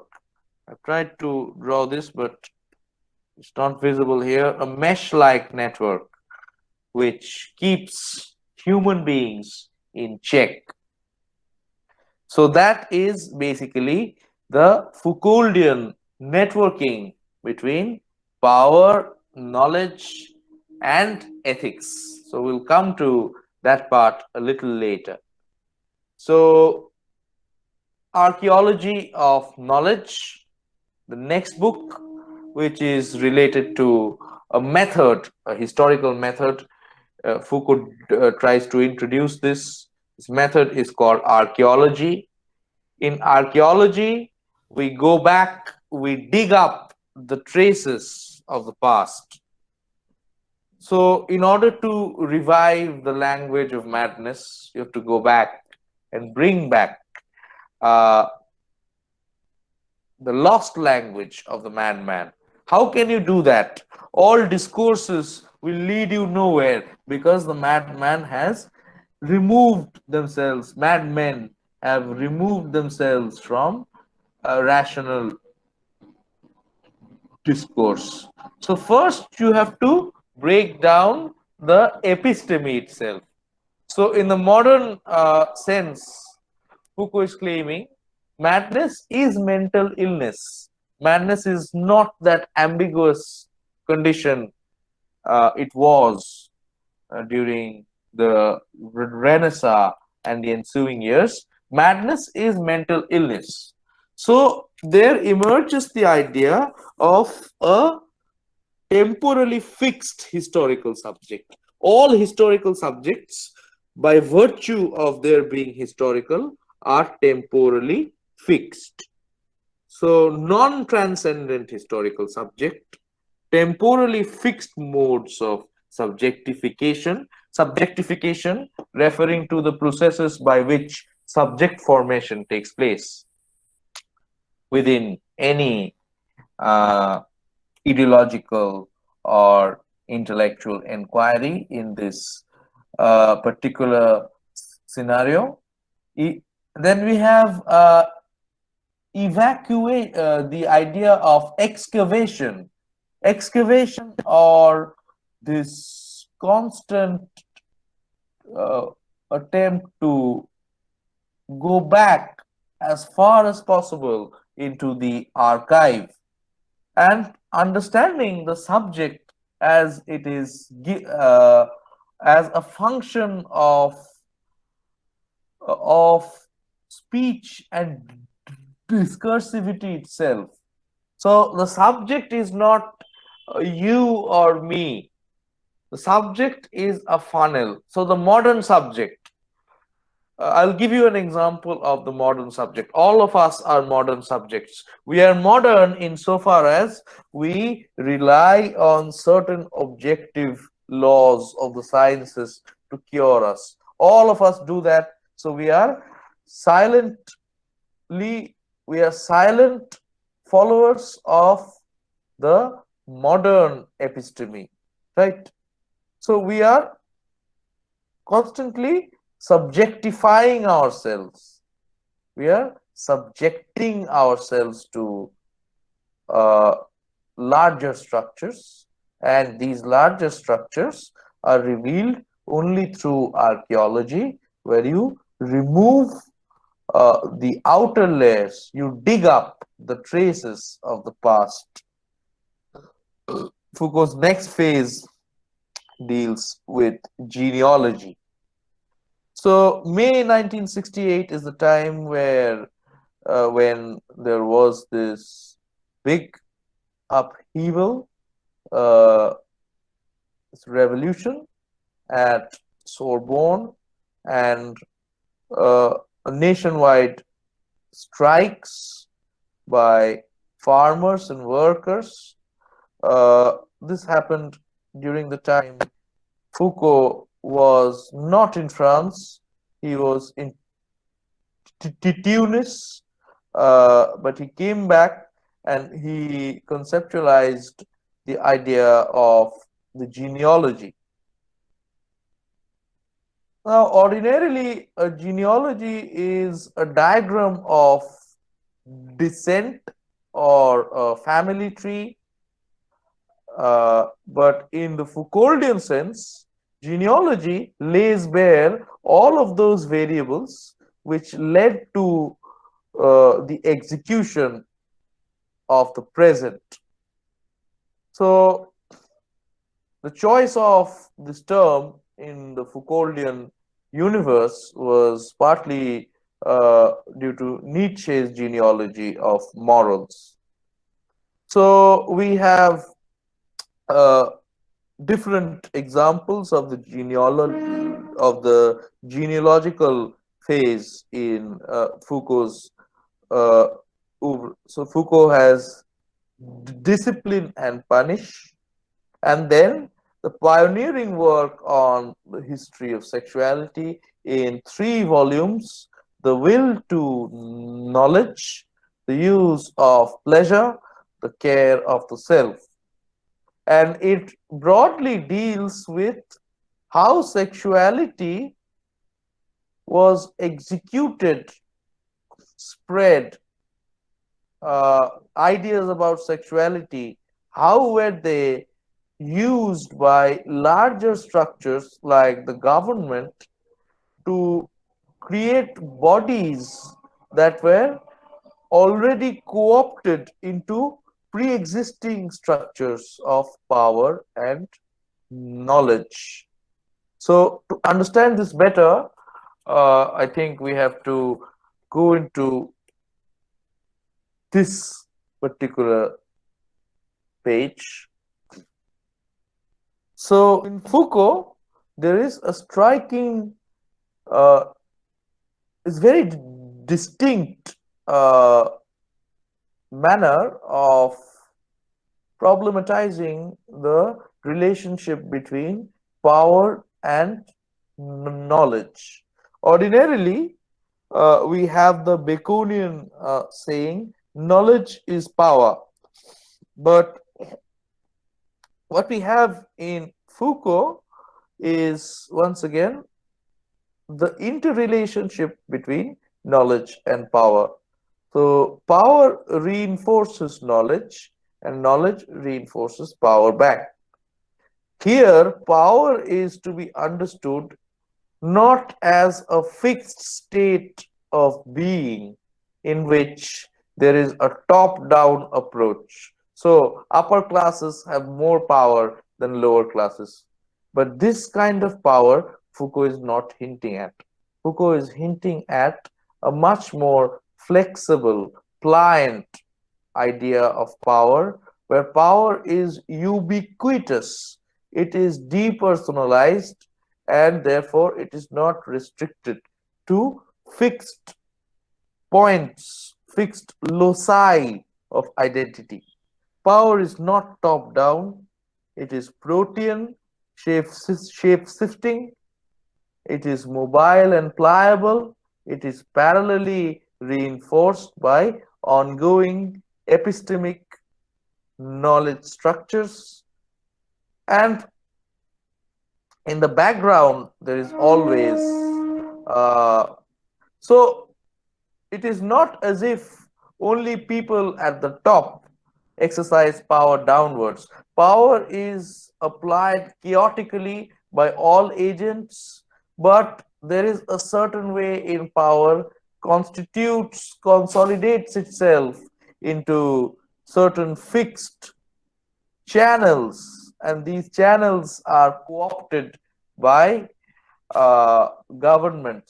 governments who signify the realm of biopower in the Foucauldian universe. So, what do governments try to achieve? Governments try to take control of these large bio reservoirs of population residing in any country at a particular moment, and use these techniques to manipulate them. Power reinforces knowledge, and knowledge reinforces power back. So, what is enacted is this.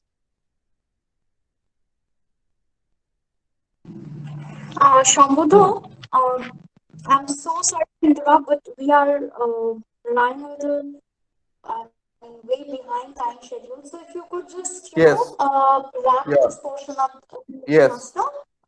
I'm so sorry. Yes, Yes, certainly. I'll try to sum up within the next 5-10 minutes. Okay. Hello? Hello? yeah, sure. Okay. Uh, so, yeah, I'm summing it up pretty quickly. I'll try to gloss over all of these because I'll give the file to you. So let's just move on to the last section. I had also promised some discussion on intersectional theory and Marxism and gender. Uh, so for this, we will actually have to do another session, which may be possible at some future date, where we enter the theoretical fields of Marxism or feminism. In feminism, there are as many as four waves through which the movement came in. In Yes, Marxism, that I wanted to ask you actually if you could, would it be possible for you to continue this on another day because the next part requires an in-depth exploration as well. yes. So So would it be possible? Yes, of course. If you are willing and everyone at the college is willing to hold another Sure, session, sure. so Okay, okay. there is no problem. Yeah. So today we So can so wrap I this up think if you yeah want to we yeah. continue right now. Yes, so I think I'll just wrap it up in a couple of minutes then. Firstly, you realize that certain kind of shift is taking place in language where we come from liberal humanism to theory. And if another session is available, then we'll possibly be able to chart the transition from the first outburst of theory from theory 1.0 to theory 2.0, maybe. The second, so hopefully at a later date, we will get the opportunity to do that. But thank you all. Thanks for lending me your ears so patiently. I'm sure you must have been impatient because the dryness of whatever is being talked about is sometimes enough to not let us attend to the things we have at hand. But hopefully, uh, we can both mutually benefit from another lecture which we are going to hold in some time. I don't know if there is time left for questions, but if you have questions, you can keep them reserved for at a later date because usually there are question answer sessions. But since we are way past time because we tried to go through all of these things in some detail, and very possibly we can hold another lecture. So I am handing the mic over to Oyunti and thank all of you who attended and very patiently, and thanks to the faculty and all members of the Teachers Council at Jhargram Raj College who gave me this wonderful opportunity. Special thanks are due for Oyunti, who is also my colleague in the service and who was also a classmate. So thank you all. I hope to see you and talk to you very soon. So over to you, Oyunti.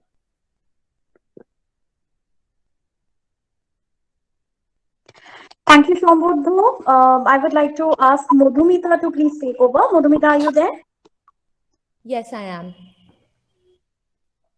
Sure. Thank you, Yes, I Madhumita. am. Um, Thank you so much, sir. We are very grateful to you, sir, for such an engaging and enriching lecture.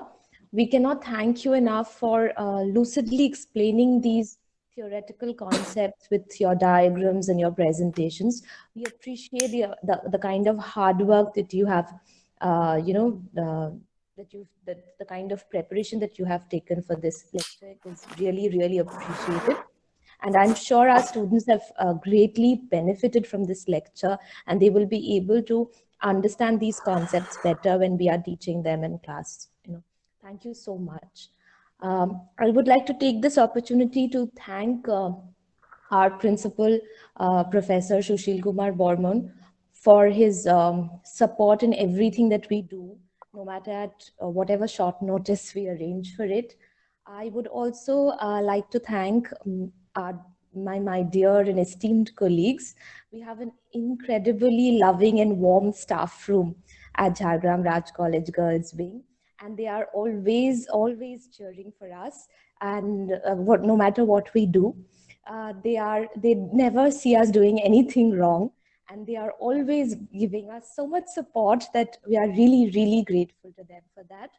I would also like to thank our non-teaching staff for leaving no stone unturned in helping us arrange these virtual seminars and programs and events in the midst of a pandemic. Thank you so much. And the credit for this lecture goes entirely to my senior colleague and head of the Department of English, Professor Oyanti Mondol, for doing everything that she can and taking time off, I don't know how, from a refresher course and doing everything on her own. She has never failed to amaze me with, with her skill and efficiency and tech savvy nature whenever anything needs to be done, academic or otherwise. Surely a mere thank you cannot be enough for her, but I'm immensely grateful to her for, well, everything actually. I also thank our participants for being so enthusiastic about our initiatives, even when we informed them at a very, very short notice. And I could see a lot of names that a lot of participants whose names were familiar, who've been present at other programs of ours as well. Thank you so much. Your support means the world to us. And last, but the most important, I thank our students for their love, their support and enthusiasm at all times. I understand that it is often very difficult for them because of, the constraints of, network or data or whatever, but they have always been very, very encouraging, and, they have always shown a lot of interest in whenever we've tried to arrange for any lecture or seminar for them. Thank you so much. Thank you so much.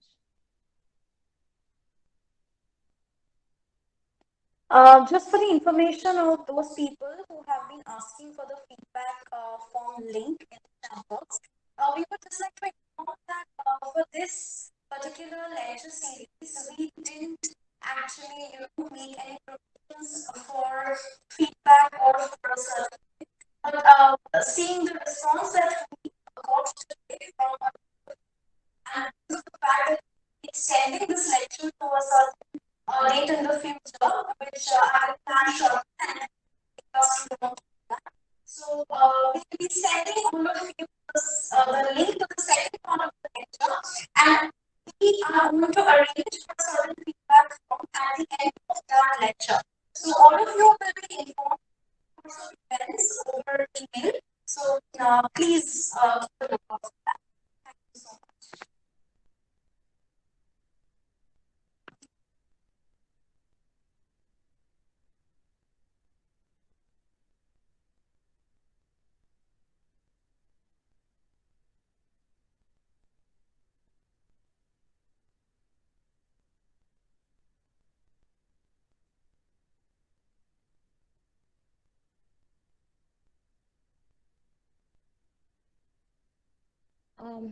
I think you had a problem hearing what Oyanti ma'am just said.